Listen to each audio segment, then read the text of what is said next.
ماں باپ کے نافرمان نہ دنیا ہے نہ آخرت۔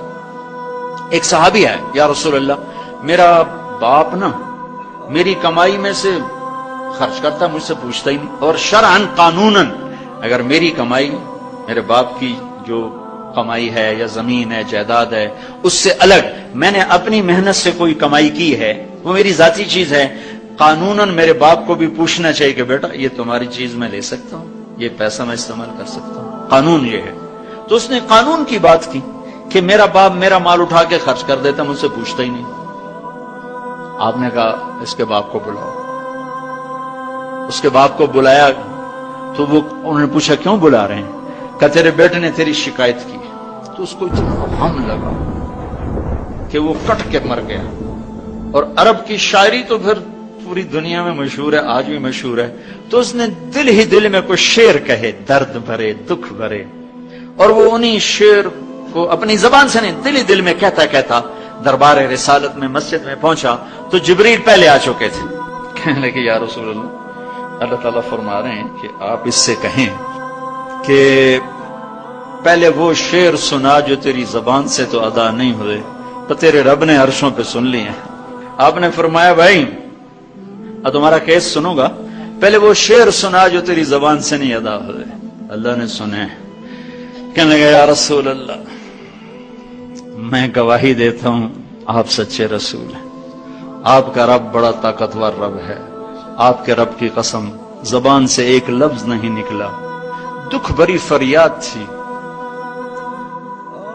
جو دل کی دنیا میں اٹھی اور وہیں گم ہو گئی، سینے سے اٹھی اور سینے میں ہی دفن ہو گئی، پر آپ کے رب نے عرشوں پہ سن لیا۔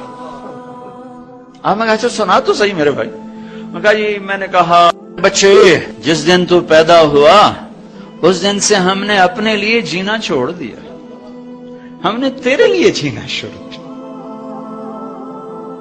گرمی سے لڑے، سردی سے لڑے، موسموں سے لڑے، حالات کے آہنی پنجوں سے رزق نکالا، جبڑوں سے رزق نکالا، جوانی کو قربان کیا، صحت کو قربان کیا، اپنے جذبات کو سلا دیا، تیرے چہرے کی ایک مسکراہٹ دیکھنے کے لیے ساری ساری رات کام کیا، سارا سارا دن کام کیا، کبھی دھوپ میں کبھی سردی میں، کبھی گرمی سے لڑا کبھی سردی سے لڑا، کبھی موسم سے لڑا کبھی بھوک سے لڑا، تجھے کھلایا خود بھوکا رہا، تجھے پلایا خود پیاسا رہا، تجھے چھاؤں میں لٹایا خود دھوپ میں بیٹھا، تجھے سکھ پہنچایا خود دکھ جھیلا، میری تو زندگی پھر تیرے لیے ہوگی، میں نے اپنے لیے جینا چھوڑ دیا۔ جب کبھی تو بیمار ہوا تو ساری رات میں اور تیری ماں تیرے سرانے بیٹھ کے دھڑ دھڑ دل دھڑک رہے ہوتے تھے، کہیں مر نہ جائے، کچھ ہو نہ جائے۔ ہسپتال پہنچے، ڈاکٹر کو بلاؤ، ٹیکسی بلاؤ، گاڑی بلاؤ، رکشہ بلاؤ، جلدی سے ہسپتال پہنچاؤ۔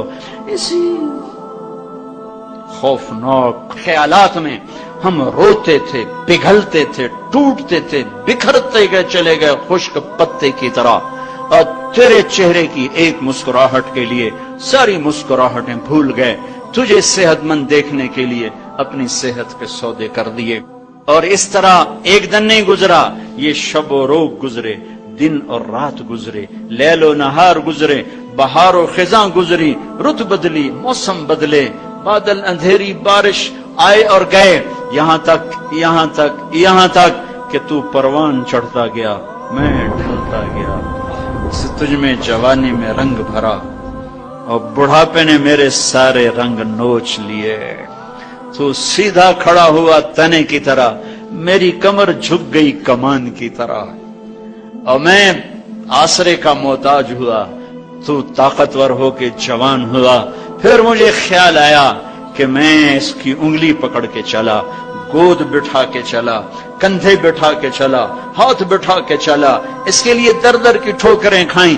آج جب میں بوڑھا ہوا ہوں تو اب یہ میری انگلی پکڑے گا، میرا ہاتھ پکڑے گا، میں اس کی لاٹھی بنا، یہ میری لاٹھی بنے گا۔ لیکن ایک دم میرے بیٹے تیری آنکھیں ماتھے پہ چڑھ گئیں، تیرے تیور بدل گئے، تو مجھے یوں دیکھنے لگا جیسے میں تیرا باپ نہیں، میں تیرا نوکر ہوں۔ تو میں نے اپنی زندگی کو جھٹلا دیا اور میں نے کہا میں خواب دیکھ رہا تھا کہ میں باپ ہوں۔ نہیں میں باپ نہیں، میں نوکر ہی ہوں۔ میں پڑوسی ہوں تو اچھا میرے دوست، اگر میں پڑوسی ہوں تو پڑوسی کو بھی تو لوگ پوچھ ہی لیتے ہیں، کبھی مجھے پوچھ ہی لیتا کہ بھائی کسی چیز کی ضرورت تو نہیں، کچھ چاہیے تو نہیں۔ یہ اتنے درد بھرے اشعار ہیں کہ میرے تو اتنی فصاحت نہیں کہ میں اس کا ترجمہ کر سکتا، لیکن یہ وہ اشعار تھے کہ میرے نبی زار و قطار روتے اور آپ ٹوٹ پڑے اور آپ کی داڑھی آنسوں سے تر ہو گئی اور آپ نے اس کو گریبان سے پکڑا اور یوں جھٹکا دیا، اٹھ جا، دفع ہو جا، انت و مالک لابیک، تو باپ کے خلاف مقدمے کرتا ہے، نکل جا، تو اور تیرا سب کچھ تیرے باپ کا ہے۔ یہ صرف روز شب قدر سے متعلق نہیں ہے کہ ماں باپ کا نافرمان ہے تو اس کی شب قدر برباد ہو گئی، ماں باپ کا نافرمان ہے تو سب کچھ برباد ہو گئی۔